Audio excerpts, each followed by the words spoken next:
Daghan kaayo antique na plansa. Mano'y among gamit sa una sa gamay pa ko. Nag-eskwela ko high elementary to high school. Nagagamit pa ko ani nga plansa.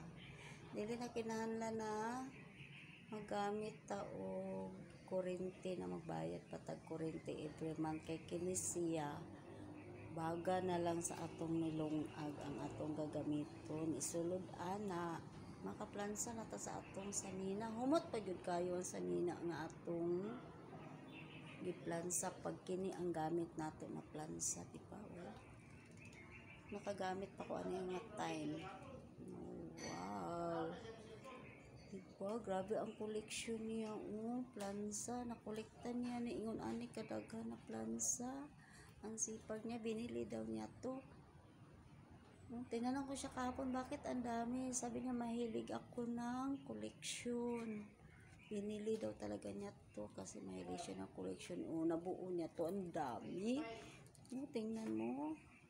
Ayan, ang sorte niya. Nakaipon siya ganyan kadami na plansa. Papakita ko to sa anak ko. Para maikwento ko na ganito ang gamit namin noon. Humot, mabango ang damit pag ito ang ginagamit mo na plansa, diba?